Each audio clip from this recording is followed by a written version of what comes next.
Hey there, I'm Vanessa. I'm a pediatrician. I'm a stay-at-home mom for over 20 years, and I'm here to help you get honest about the overwhelm of motherhood, be intentional about your approach to it, and to give you some practical tips, some insights from things that I've learned over the years that might help you on your motherhood journey.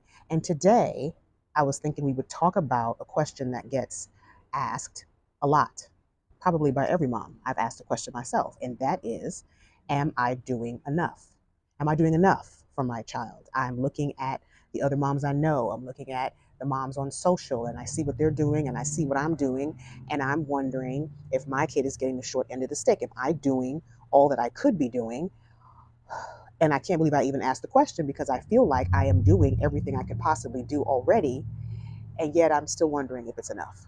By the end of this video, when you ask the question, you'll have answers that can bring you back to a regulated state where you feel, okay, I got this. Let's get back into it. Okay, so when you ask the question, am I doing enough? It depends. It depends on what you mean by that. Because doing enough is like a measurement term.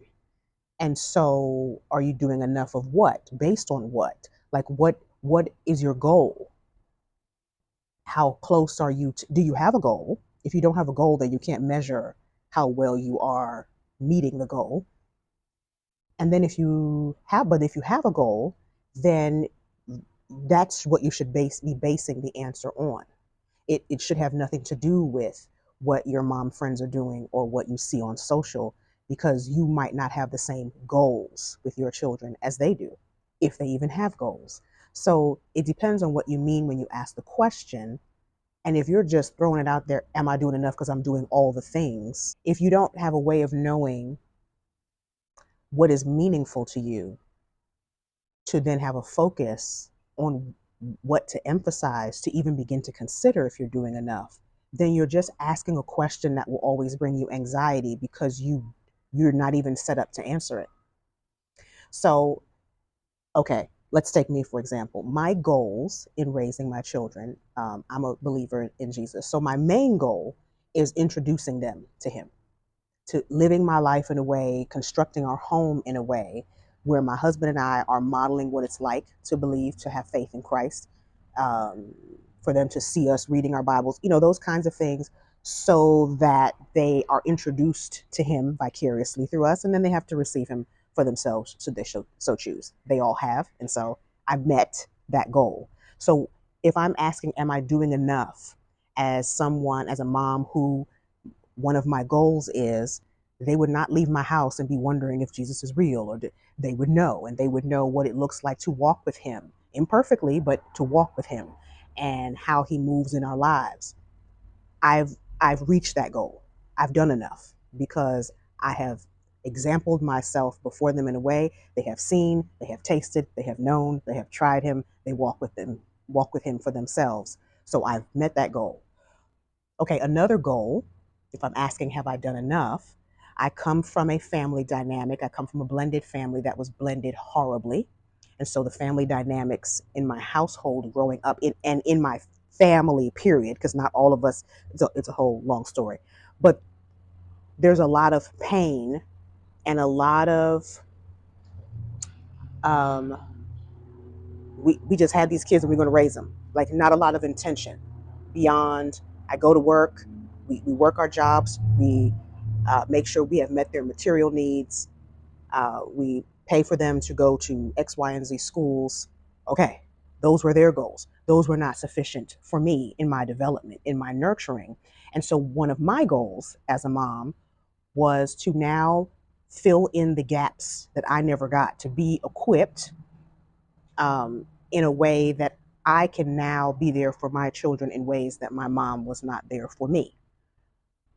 Now, that's a goal that when I ask myself, am I doing enough? That one's tricky because I don't have something to concrete to pull from. I have the negative example. I have what I don't want to continue, but it's like, have I gotten all the other pieces that I didn't have? And am I giving it to them the way I want to give it to them? Or are they still missing the things I was missing because I still don't have enough? So when I ask myself that question based on that, If you're enjoying the content, this would be a great time to like the video, subscribe to the channel, and turn on your notifications. Okay, let's get back to the video. I have to break it down a little more for myself and not just think, am I doing enough, like as a mom in nurturing my kids? I have to break that down. Okay, are am I close with each of my children? Yes. Do they feel that they can come and talk to me about things, even if they think I will disapprove? Can they share those things with me? Yes. Sometimes they share it in real time. Sometimes it's years later that they tell me about it because it's past now, and it's like, what is it? But at least they've told me about it. I could have gone to my grave and not known about it, but they feel comfortable enough to tell me about it. So okay, yes, we are close. Um, do I make an effort to share who I am with them and share the wisdom I've received so they don't have to figure out everything by bumping their own heads? Yes, I'm intentional about that. So, what I'm saying is, there are some things, especially if it's an area of your life that is tricky for you, but that you need to pull from in order to be a mom, in order to parent your children the way that you would like. That's where you need intention, because you already know this is an area that's sensitive for you, or this is an area where you don't have a lot of experience, where you weren't given the thing you're trying to give. So you have to go get it first before you can give it. You can't give from an empty well.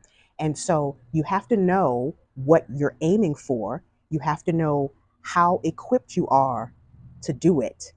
And if you're not, where are you going to go to fill in those blanks so that now you can meet the goal?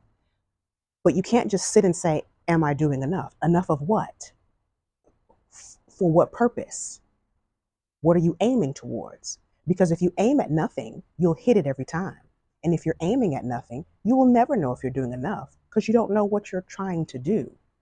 And so while we don't know how to do motherhood right, we can know how we want to do it. Whether or not it's right,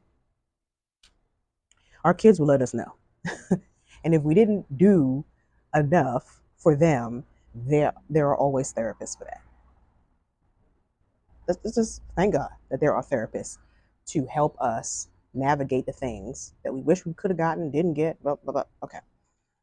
Um, but to just ask yourself the question, am I doing enough? And to be tormented by that when you literally cannot answer it because you absolutely have no idea what you're aiming towards, you're not, you don't even know what you're measuring. So you don't know if you've done enough. And let me just say this. A lot of us are just having trouble doing. Never mind enough. Some of us are having trouble disciplining our children. We feel like um, the way the world is set up, the things that our children are facing that are way more complex, nuanced, and quite frankly, crazy compared to what we faced growing up is frightening. And there's a tendency to think, I just they got enough that they have to deal with. I, I just want them to be happy, and I I just don't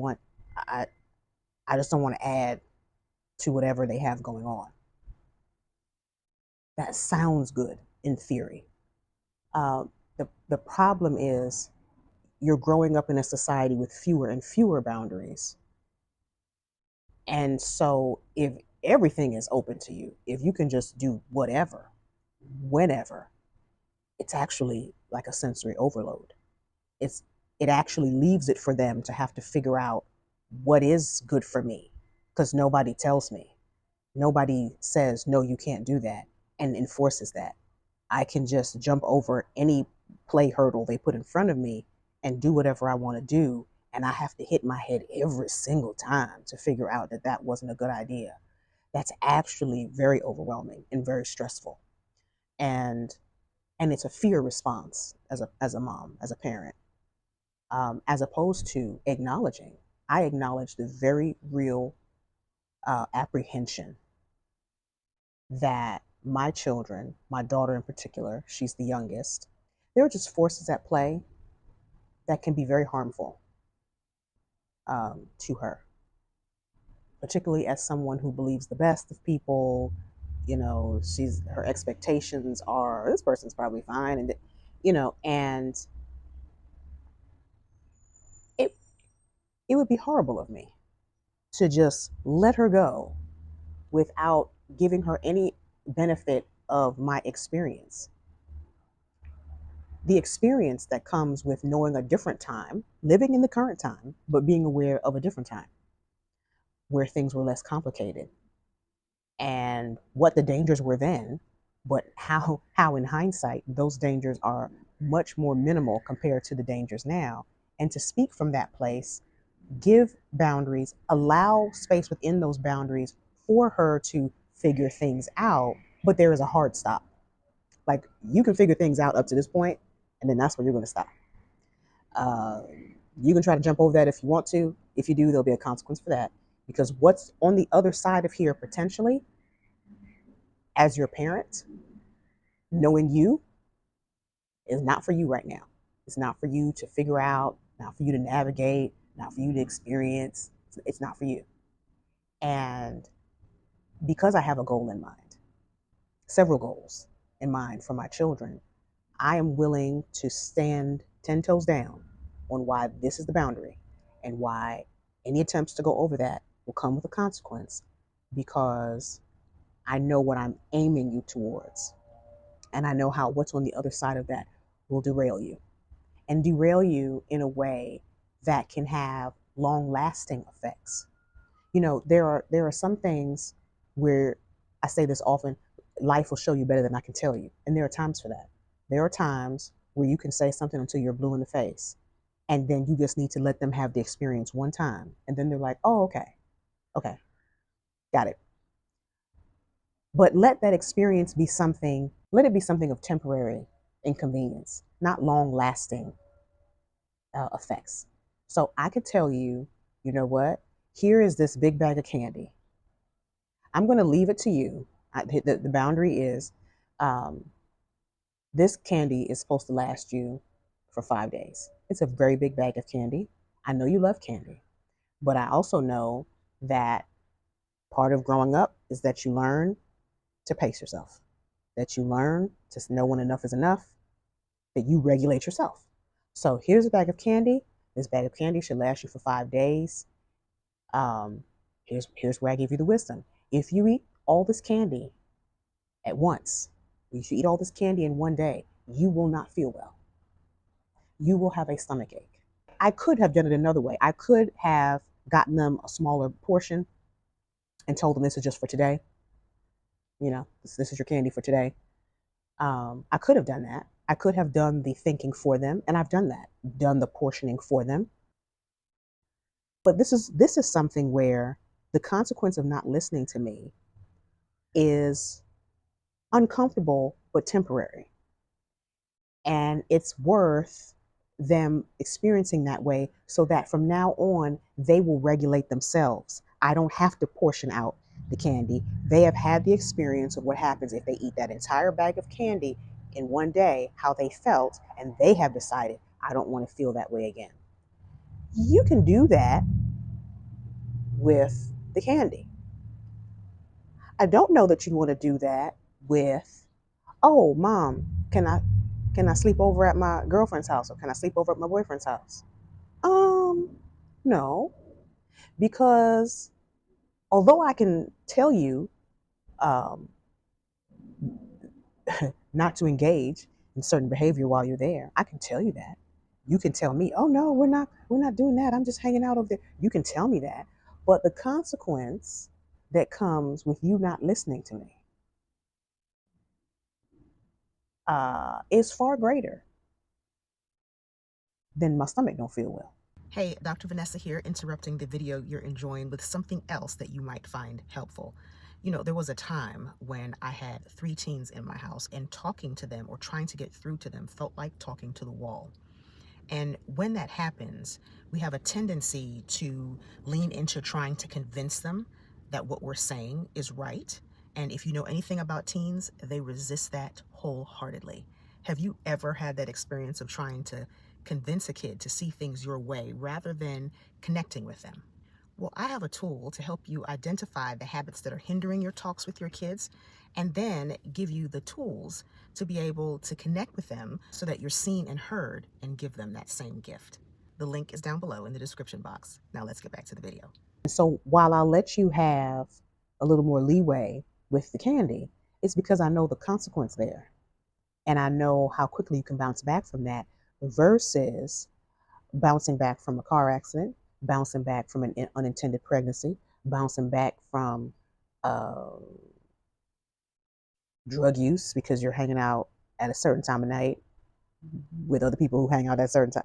There's just so many different things. And so what I'm saying to you is whether or not you're doing enough, you can only answer that question based on what are the goals that you have set for yourself and for your children, for yourself as a mother, how you want to show up, and what you are hoping for, what you're pointing your children towards ultimately.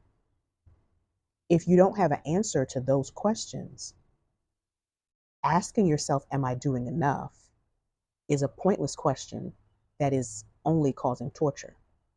If you do have answers to those questions, then with that, you can now build in measurements, the kind of follow-up questions that you would ask yourself that would help you answer the question if you are doing enough. So you have the goal, and then what are the things that you are hoping to see that would go toward that goal?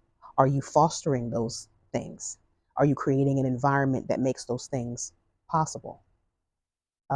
One of my goals is that as a family, we are safe for each other. How do I know if I'm doing enough? Well, one of the ways that I have come up with to foster that is meals around the table. It is harder and harder to do. The older they get, the more activities they're in that are outside of school. However, when it comes to dinner, as much as possible, if we're all in town, if we're all at home, no one's away at college and no one has a work shift at that time, everybody knows to be at dinner. Everybody knows to be around that table. Why? Because we are endeavoring to be the safest people that we know. We should be the safest people that we know because we've known each other the longest and the best.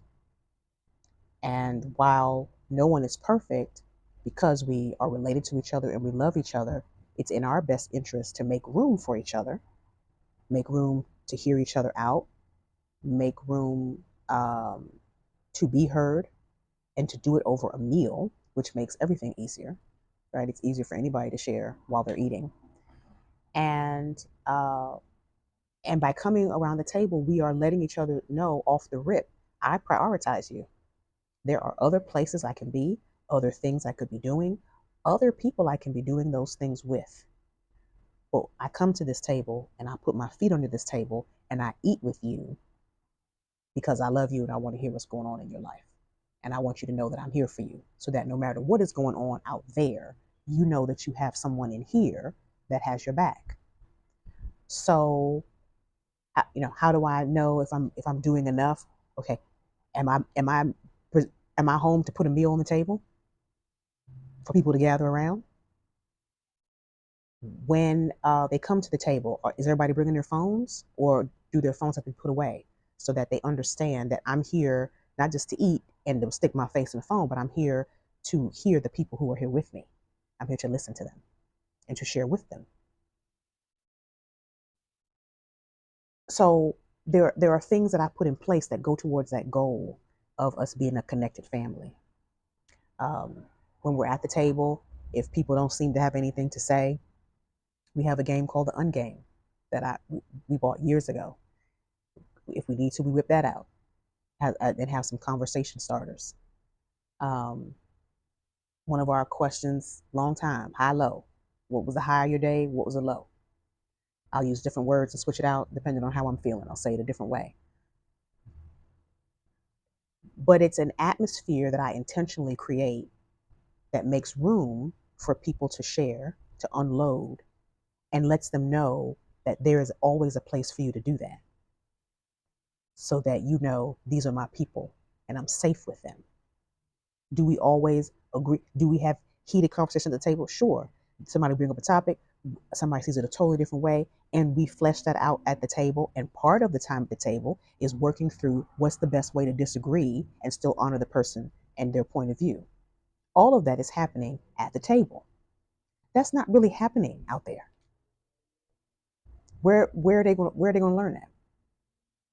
So that's been a goal of mine. And so when I ask myself, am I doing enough in that area? I can tell if I am doing enough. I can't make the thing happen, but am I doing enough that sets it up to be more likely? Am I making myself available to do the things that will make the goal more likely? So I hope that helps. So just to wrap it up, when you're asking yourself the question, am I doing enough? Before you even entertain the thought, and if now that you've watched this video, sit down and think about, well, enough of what? What do I want to do enough of? What goal am I working towards? What kind of mom do I want to show up as? What am I hoping to see in my children as they grow up and once they are out into the world? What skills do I want them to have? What character? What do I need to do now to make an environment, to create an environment that builds those skills, that builds that character? And then when those days come where it looks like your children have just raised themselves in the backwoods because of the way they're behaving, and you're like, well, am I doing enough? Then you can sit down and be like, child, you're doing enough because you do this, you do this, you do this, and you do it consistently. And there's something to be said about being intentional and about being consistent. And as long as you're raising them in the way they should go, at some point, it'll kick in. At some point, they'll have an experience and they'll be like, you know what, my mom used to tell me about this, that, and the third. It'll kick in. But you're aiming at something and you're doing it consistently. And when you can answer that, then your soul is at peace. Okay, I just have to wait it out. I'm doing the things that make the goal in within reach, make it likely, make it possible. That's all I can do. I'm just going to keep doing what I've decided to do that is best for my family and keep believing that it'll all work together for the good. So I hope that helps. And until next time, please remember, when it comes to you being the mother of your children, girl, you are the woman for the job. You are. I'll see you next time. Take care.